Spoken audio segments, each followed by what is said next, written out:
नमस्कार दोस्तों, मैं गुड मॉर्निंग एवरीवन। मैं उज्जवल शर्मा। हम बात करेंगे मैथ की पहली पर्सनालिटी के बारे में। 10th क्लास के मैथ की पहली पर्सनालिटी का नाम है वास्तविक संख्याएं। क्या है? वास्तविक संख्याएं। इसको अंग्रेजी में बोलते हैं रियल नंबर। क्या बोलते हैं बेटा? Real number. Real number. वास्तविक संख्याएं पढ़ने से पहले मैं आपको बता दूं, मैथ में स्टार्टिंग में संख्याएं दो प्रकार की होती है। संख्या कितने प्रकार की होती है? दो प्रकार की। एक होती है वास्तविक संख्याएं, एक होती है काल्पनिक संख्याएं, इमेजिनरी नंबर। क्या? काल्पनिक संख्याएं, इमेजिनरी नंबर। जो बड़ा आयोटा वाली संख्या होती है ना, आयोटा वाली, जो आयोटा वाली संख्या होती है वो होती है काल्पनिक संख्याएं। जैसे 3 आयोटा है, 5 आयोटा है, तो ये कौन सी संख्या है? काल्पनिक संख्या। और आयोटा का मान होता है √-1। क्या होता है? √-1। यदि हम आयोटा स्क्वायर करें, आयोटा का स्क्वायर कर दे तो इसका मान होता है -1। क्या होता है? -1। यह है काल्पनिक संख्या। तो हमारे 10th क्लास में तो है नहीं, ये 11वीं 12वीं क्लास बीएससी का चैप्टर है, तो हम इसको बाद में पढ़ेंगे। हमारी पहली पर्सनालिटी का नाम है वास्तविक संख्याएं। बेटा वास्तविक संख्या मैंने आपको बताया, वास्तविक संख्या दो प्रकार की होती है। वास्तविक संख्या दो प्रकार की होती है। पहली होती है परिमेय संख्या। कौन सी संख्या? परिमेय संख्या। इसको अंग्रेजी में बोलते हैं रैशनल नंबर। क्या बोलते हैं अंग्रेजी में? Rational number. और बेटा दूसरी संख्या होती है हमारी काल्पनिक। परिमेय संख्या दूसरी होती है हमारी अपरिमेय संख्या। कौन सी होती है? अपरिमेय संख्या। इसको बोलते हैं इरेशनल नंबर।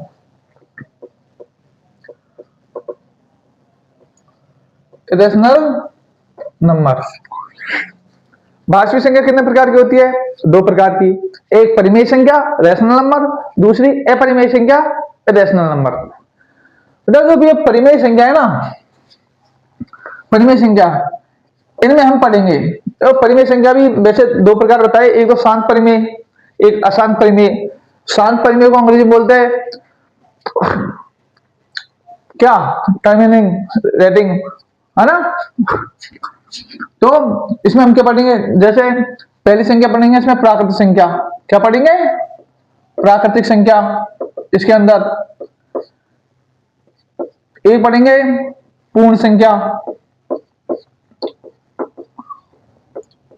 और पढ़ेंगे हम पूर्णांक संख्या।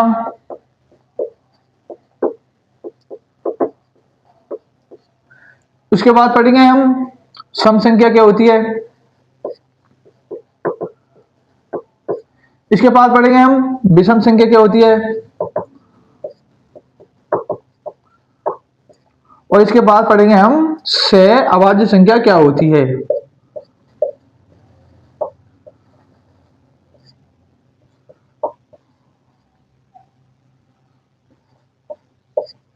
सहअभाज्य संख्या क्या होती है। और ये जो परिमेय संख्या है इसके अंदर हम दो चीज पढ़ेंगे। एक तो शांत आवर्ती, एक पढ़ेंगे हम अशांत आवर्ती। शांत आवर्ती और अशांत आवर्ती। शांत आवर्ती क्या होती है? Terminating repeating. अशांत आवर्ती नॉन टर्मिनेटिंग रिपीटिंग। ठीक है। इसके बाद हम पढ़ेंगे प्राकृतिक संख्या, नेचुरल नंबर क्या होती है। इसके बाद पढ़ेंगे हम पूर्ण संख्या, होल नंबर क्या होता है। इसके बाद पढ़ेंगे हम पूर्णांक संख्या, इंटीजर नंबर क्या होता है। फिर इसके बाद पढ़ेंगे हम सम संख्या, इवन नंबर क्या होता है। फिर पढ़ेंगे हम विषम संख्या, ऑड नंबर क्या होता है। फिर पढ़ेंगे हम सहअभाज्य संख्या। इसके अलावा इसमें एक और संख्या है अभाज्य संख्या। कौन सी संख्या? अभाज्य संख्या। अभाज्य संख्या। इसको बेटा अंग्रेजी में बोलते हैं प्राइम नंबर। क्या बोलते हैं? Prime number. ये इंपॉर्टेंट है अभाज्य संख्या और ये सहअभाज्य संख्या, दोनों इंपॉर्टेंट है। अभाज्य संख्या क्या होती है ना, जो हम गुणनखंड करते हैं ना उसमें काम आएगी अभाज्य संख्या, है ना। मैं बताऊंगा अभी। सहभाज्य संख्या क्या होती है, को प्राइम नंबर क्या होता है। तो यदि तुम इसको लिखो परिमेय संख्या, मैं समझाऊंगा परिमेय संख्या क्या होती है। तो परिमेय संख्या है वे संख्याएं जिन्हें p बटे q के रूप में लिखा जा सकता है। वे संख्याएं जिन्हें p बटे q के रूप में लिखा जा सकता है जहां q is not equal to 0। वे संख्याएं जिन्हें p बटे q के रूप में लिखा जा सकता है, पहली कंडीशन, जहां q is not equal to 0। q क्या नहीं होना चाहिए, 0 नहीं होना चाहिए। क्यों नहीं होना चाहिए मैं बताऊंगा अभी, है ना। और p और q, और ये p और q है ना, ये क्या है, इंटीजर नंबर है। ये क्या है, इंटीजर नंबर है, यानी ये पूर्णांक संख्या होने चाहिए। वे संख्याएं जिन्हें अंश व हर के रूप में लिखा जा सकता है, इसे भी ऐसे ही बोल सकते हैं। देखो p क्या है यहाँ पर, अंश। p क्या है इसका, अंश। q क्या है, हर। p क्या है, अंश। q क्या है, हर। तो हम ऐसे ही बोल सकते हैं वे संख्याएं जिन्हें p बटे q के रूप में लिखा जा सकता है। और q क्या नहीं होना चाहिए, 0। दूसरी कंडीशन है q क्या नहीं होना चाहिए, 0। और तीसरी कंडीशन है p और q क्या होने चाहिए, इंटीजर नंबर होने चाहिए, पूर्णांक संख्या होनी चाहिए। अब आपको क्या होता है पूर्णांक संख्या क्या होती है, तो देखो पूर्णांक संख्या माइनस अनंत से प्लस अनंत तक, माइनस अनंत से प्लस अनंत तक जितनी भी संख्या होती है ना पूर्णांक संख्या, यानी माइनस वाली संख्या है जो भी माइनस वाली संख्या, -1 -2 -5 -7 -50 -100 माइनस अनंत, 0 है वो भी पूर्णांक संख्या में आएगी। और +1 +2 धनात्मक जो भी संख्या है वो भी किसमें आएगी, यानी पॉजिटिव, नेगेटिव और 0, ये तीनों संख्या किसमें आएगी, पूर्णांक संख्या में आएगी। तो परिमेय संख्या की 3 कंडीशन है। पहली p बटे q अंश बटे हर के रूप में लिखा जा सकता है, या दूसरे q क्या नहीं होना चाहिए, 0 नहीं होना चाहिए। तीसरा p और q क्या होने चाहिए, इंटीजर होने चाहिए। तो बेटा q 0 नहीं, इसको बोल रहे q is not equal to 0। q क्या नहीं होना चाहिए, 0 नहीं होना चाहिए। यदि अब मैं आपसे पूछूं, क्या बताओ, क्या 2/3 परिमेय संख्या है। जैसे 2/3 परिमेय संख्या है तो आप बोलोगे सर p 2 कितना है, p 3 क्या है, q, p बटे q के रूप में लिख रहे हैं इसको। दूसरी कंडीशन क्या है, q is not equal to 0। q का मान क्या है यहाँ पर, 3, 0 नहीं है ना, तो दूसरी कंडीशन सही है। तीसरी p और q इंटीजर नंबर, मैंने क्या बोला, इंटीजर नंबर में नेगेटिव, 0, पॉजिटिव तीनों संख्याएं आती है। तो इसमें 3 क्या है, पॉजिटिव, नेगेटिव, 0 में से आ रहा है पॉजिटिव 10। तो ये तीनों कंडीशन, यदि तीनों कंडीशन लागू हो रही है तो वो क्या है, परिमेय संख्या। तो 2/3 क्या है, परिमेय संख्या है।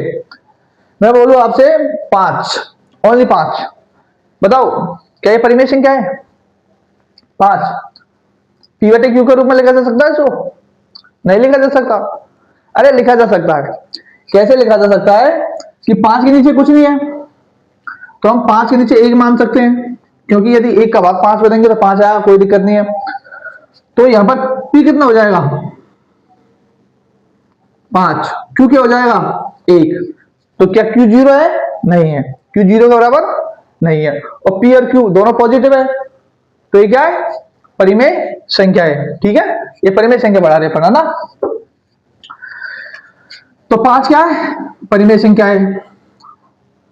मैं बोल दूं -5, -4, -4 परिमेय संख्या है क्या, -4।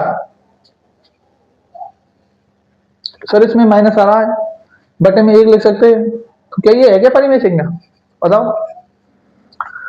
ये है, ये परिमेय संख्या है। मैंने क्या बोला, वे संख्याएं जिन्हें अंश व हर या p बटे q के रूप में लिखा जा सकता है। बेटा देखो p क्या है, -4, p क्या है, -4, q क्या है, 1। तो p बटे q के रूप में लिख रहे हैं। दूसरा मैंने बोला p और q 0 नहीं होना चाहिए, तो q का मान कितना है, 1, 0 है, नहीं है, q का मान कितना है, 1। और p और q इंटीजर नंबर होने चाहिए। इंटीजर में नेगेटिव भी आ रहा है, पॉजिटिव भी आ रहा है, 0 भी आ रहा है, तो इसमें क्या है, नेगेटिव है, तो माइनस नेगेटिव, तो ये क्या है, परिमेय, ये परिमेय संख्या है। ठीक है, मैं बोलू बताओ 6/0, 6/0 क्या ये परिमेय संख्या है क्या? 6/0 परिमेय संख्या नहीं है। क्यों नहीं है? क्योंकि पी कितना है 6, क्यू क्या आ रहा है 0। मैंने क्या बोला? क्यू 0 नहीं आना चाहिए। क्यों नहीं आना चाहिए? क्योंकि यदि क्यू का मान 0 हो जाएगा तो इसका मान क्या आएगा?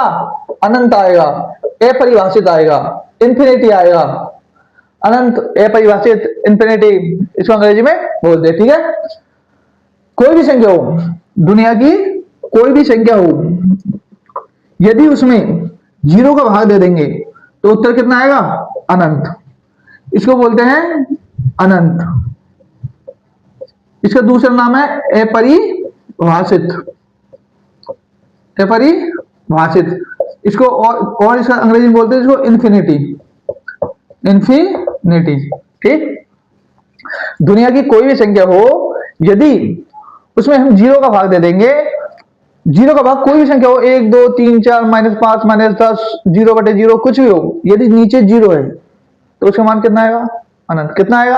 अनंत आएगा, या अपरिभाषित आएगा, या इन्फिनिटी। ठीक है, इनको हम डिफाइन नहीं कर सकते, नॉन डिफाइन है ना, इन्फिनिटी है। यदि एक कंडीशन तो ये है, दूसरी कंडीशन है यदि 0 में कोई भी संख्या हो, दुनिया की कोई भी संख्या हो, चाहे उसका भाग दे देंगे केवल 0 को छोड़कर। केवल किसको छोड़कर? 0 को छोड़कर, 0 को छोड़कर, केवल किसको छोड़कर? 0 को छोड़कर। 0 में दुनिया कोई भी संख्या का भाग दे देंगे केवल 0 को छोड़कर, क्योंकि यदि 0 को भाग देंगे हम तो क्या जाएगा? अनंत। नीचे 0 नहीं होना चाहिए। तो कोई भी संख्या हो, 1 2 3 4 5 -50 -100 -1000 कुछ भी हो, प्लस पॉजिटिव नेगेटिव कुछ भी हो, यदि उसमें उसका भाग यदि 0 में देंगे तो उत्तर कितना आएगा? उत्तर आएगा कितना आएगा? 0 आएगा। कितना आएगा? 0। ये दो बातें ध्यान रखनी हमेशा मैथ में, ये दो बात। एक तो 0 का भाग देंगे कोई भी संख्या में, 0 का भाग देंगे कितना आएगा? अनंत। और एक 0 में भाग देंगे कोई भी संख्या का तो कितना आएगा? 0। ठीक, तो ये हो गई हमारी क्या? परिमेय संख्या। अगर आप परिमेय संख्या जो दशमलव वाली, पॉइंट वाली संख्या होती है ना, जैसे ये 2/3 है, अब 3 का भाग दो 2 में, नहीं जाएगा, पॉइंट लगाना पड़ेगा। 20 हो गई, 6 2 बचे 6, फिर 20 हो गई, फिर पॉइंट, तो यानी 6.6666 ये आ रहा है ना? तो ये शांत है शांत है? बताओ, शांत है शांत है? या शांत है? नॉन टर्मिनेटिंग रिपीटिंग, इसको हम लिख सकते हैं 0.6 बार। यदि सेम संख्या है तो क्या है? 0.6 बार। जैसे मैं पूछू बेटा, जैसे हमले 1/2, चले हम 1/2, 1/2 को हम लिख सकते हैं 0.5, 0.5। अरे पॉइंट लगा लो, ये 10 हो गया, 10 में 2 का भाग देंगे कितनी बार जाएगा? 5 बार, तो 0.5 ये फिक्स हो गई। अब इसके आगे कुछ नहीं आ रहा, फिक्स हो गई। तो ये क्या है? शांत आवृत्ति में आएगी। ये किस में आएगी? शांत आवृत्ति में। 0.5 किस में आएगी? तो ये परिमेय संख्या, ये आई शांत आवृत्ति में, टर्मिनेटिंग रिपीटिंग में, है ना। अशांत आवृत्ति में क्या आएगा? जैसे 0.632 और आगे भी चल रहा है या 0.6 बार, 0.621, 0.6531, ये क्या है? अशांत आवृत्ति में आएगी। ये दो प्रकार के ध्यान रखना, रियल परिमेय संख्या दो होती है, एक शांत परिमेय, एक अशांत परिमेय। ठीक है, यह देखो बाद हम अगला देखेंगे क्या, यह होने के बाद परिमेय संख्या समझ में आई। अब अपरिमेय संख्या। अपरिमेय संख्या क्या होती है? वे संख्याएं जिन्हें p/q के रूप में नहीं लिखा जा सकता। लिखो, वे संख्याएं जिन्हें p/q के रूप में नहीं लिखा जा सकता, जहां p व q क्या है? इंटीजर नंबर है और q नॉट इक्वल टू 0 होना चाहिए। तो p/q के रूप में नहीं लिखा जा सकता। ऐसी भाई कौन सी संख्या है? जैसे मैं बोलूं अभी अपरिमेय संख्याओं में मैं बोलूं कि √2, बताओ ये परिमेय संख्या है या अपरिमेय संख्या है? बताओ, रूट दो, अंडर रूट दो, ये रूट दो। देखो परिमेय संख्या की होती है बेस संख्या जिन्हें पी बटे क्यू के रूप में लिखा जा सकता है। हम इसके बाद नीचे में एक मान सकते हैं, तो ये रूट दो क्या हो गया पी, ये हो गया क्यू, पी बटे क्यू के रूप में लिखा जा सकता है इसको। तो क्या ये परिमेय संख्या है? होनी चाहिए, लेकिन नहीं है। क्या? क्यों? क्योंकि मैंने दूसरी कंडीशन बोली q is not equal to zero, Q zero नहीं होना चाहिए। यहाँ पर q का मान क्या है? एक, q का मान क्या है? एक, ये भी कंडीशन लागू हो रही है। तीसरी बात मैंने बोली कि p और q पूर्णांक संख्या होनी चाहिए, इंटीजर नंबर होने चाहिए, यानी पॉजिटिव नेगेटिव या जीरो, पॉजिटिव नेगेटिव या जीरो। इसमें देखो p ये पूर्णांक संख्या है, अंडर रूट दो नहीं है, अंडर रूट दो पूर्णांक संख्या नहीं है, रूट वाली संख्या है, पूर्णांक संख्या नहीं होती। इसलिए तीसरी कंडीशन इस पर क्या नहीं हो रही? लागू नहीं हो रही। और तीसरी कंडीशन इस पर लागू नहीं हो रही, तो ये क्या है बेटा? अपरिमेय संख्या है। क्या है? अपरिमेय संख्या है। तो रूट दो क्या है? अपरिमेय संख्या है। रूट तीन क्या है? ऐसे ही अपरिमेय संख्या है। बेटा एक संख्या आती है पाई, एक चिन्ह हमने पढ़ा है, बहुत पढ़ते हैं हम पाई। तो पाई, पाई का मान 22/7 भी होता है ना? पाई का मान 180 डिग्री भी होता है ना? इसको हम कोण वगैरह पढ़ते हैं, एंगल वगैरह, तब हम पाई का मान 180 डिग्री लेते हैं। पाई का मान कितना है? 22/7। देखो बेटा, यदि हम केवल पाई ले, हम पूछे कि बताओ पाई परिमेय संख्या है या अपरिमेय संख्या, तो पाई हमेशा अपरिमेय संख्या होती है। पाई क्या होती है?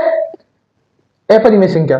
और यदि हम 22/7 ले, 22/7 ले तो वो परिमेय संख्या होती है। दोनों में अलग अलग कंडीशन है। पाई का मान होता है 22/7, 3.14। पाई अपरिमेय संख्या है, 22/7 क्या है? परिमेय संख्या है। ठीक है, तुमको पता है पाई क्या होता है? पता है? पाई बेटा किसी कोई भी व्रत होता है ना, व्रत, व्रत, ये व्रत क्या होता है? व्यास। व्रत का व्यास कितना होता है? 2r। रेडियस क्या होती है इसकी? त्रिज्या, रेडियस, व्रत की रेडियस होती है r, और त्रिज्या का दुगना क्या होता है? व्यास। तो व्रत का व्यास क्या है? 2r, और व्रत की परिधि 2πr। क्या है बेटा? 2πr। यदि हम व्रत की परिधि में भाग दे देंगे किसकी, किसका? व्यास का, तो बेटा देखो 2 से 2 कट गया, r से r कट, तो ये क्या है? क्या बचा? पाई। तो हम पाई को क्या भी बोल सकते हैं कि सर पाई व्रत की परिधि और व्यास का अनुपात होता है। बिल्कुल सही है, बिल्कुल सही है। तो हमने पढ़ा आज वास्तविक संख्याएं। वास्तविक संख्याओं में हमने पढ़ा संख्याएं, वैसे हमने दो प्रकार की पढ़ी, एक होती है काल्पनिक संख्या, एक होती है वास्तविक संख्या। काल्पनिक संख्या आयोटा वाली संख्या होती है, आयोटा का मान कितना होता है? -1। फिर हमने पढ़ा था, वो हम 11वीं 12वीं में और बीएससी में पढ़ेंगे, तो इसकी जरूरत नहीं है। 10th क्लास में सिर्फ क्या है? वास्तविक संख्याएं। वास्तविक संख्याएं दो प्रकार की बताई हमने, एक तो परिमेय संख्या, एक अपरिमेय संख्या। परिमेय संख्या क्या होती है? वे संख्याएं जिन्हें p बटे q के रूप में लिखा जा सकता है। q is not equal to zero, q zero नहीं होना चाहिए। और तीसरा हमने पढ़ा था p और q क्या होनी चाहिए? इंटीजर नंबर होने चाहिए। p और q क्या होने चाहिए? इंटीजर नंबर होनी चाहिए। तीन कंडीशन होने चाहिए। अपरिमेय संख्या क्या होती है? इरेशनल नंबर, वे संख्या जिन्हें p बटे q के रूप में नहीं लिखा जा सकता। वे संख्या जिन्हें p बटे q के रूप में नहीं लिखा जा सकता। ठीक है, हमने एग्जांपल पढ़ लिए। इसके बाद हम पहले हेडिंग डालो आप, पहले हम पढ़ेंगे प्राकृतिक संख्या। मैं बोल के लिखवा रहा हूं, आप लिख लिया ना, एग्जांपल मैं इस पर लिखवा दूंगा।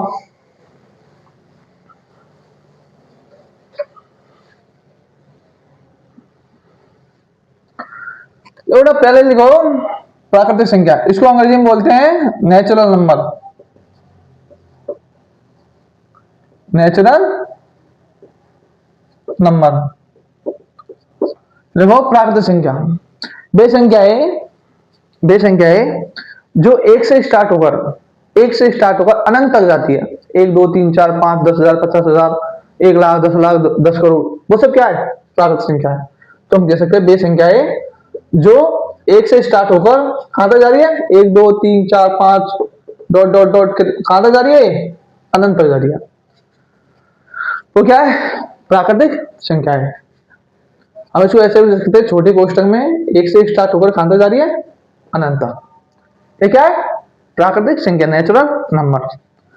दूसरी होती है पूर्ण संख्याएं। दूसरी क्या होती है, पूर्ण संख्या। इसको अंग्रेजी में बोलते हैं होल नंबर।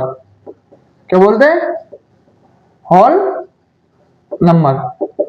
होल नंबर क्या होती है, वे संख्याएं जो जीरो से स्टार्ट होकर अनंत तक जाती है। जीरो से स्टार्ट होकर अनंत तक जाती है, जैसे 0 1 2 3 डॉट डॉट डॉट कहां तक, अनंत तक। तो जीरो से स्टार्ट होकर कहां तक जा रही है, अनंत तक। ये क्या है, पूर्ण संख्याएं। तीसरा हम पढ़ेंगे पूर्णांक संख्याएं, integer number. Integer number. Integer number क्या होती है बेटा, वे संख्याएं जो नेगेटिव भी हो, जीरो भी हो और पॉजिटिव भी हो। ऋणात्मक भी हो, जीरो भी हो और धनात्मक भी हो, वो क्या है, इंटीजर नंबर है। जैसे डॉट डॉट डॉट -5 -4 -3 -2 -1 0 +1 +2 +3 +4 ऐसे अनंत तक। कहां से जाइए, अनंत। ये कहां से आई है, माइनस अनंत से। तो हम इसको बोल सकते हैं माइनस अनंत से प्लस अनंत तक, है ना। ये क्या है, पूर्णांक संख्या। इसमें देखो कई अंडर रूट वाली संख्या नहीं है ना, इसलिए मैंने क्या बताया आपको अभी, √2 √3 √5 √7, है ना। ये क्या होती है, पूर्णांक संख्या होती है, ठीक है। इसके बाद हम अगली पढ़ेंगे सम संख्या, इवन नंबर। इवन नंबर, सम संख्या। सम संख्या क्या होती है बताओ, बे संख्या सब जानते हो आप। देखो बे संख्या जिनमें 2 का भाग जाता है, सम संख्या कहलाती है, सब जानते हो आप, है ना। जिनमें 2 का भाग जाता है, जैसे 2 4 6 8 10 ऐसे अनंत जाएगा ना, सम संख्या है। विषम संख्या क्या होती है, इसको सब जानते हो आप। ऑड नंबर क्या होता है,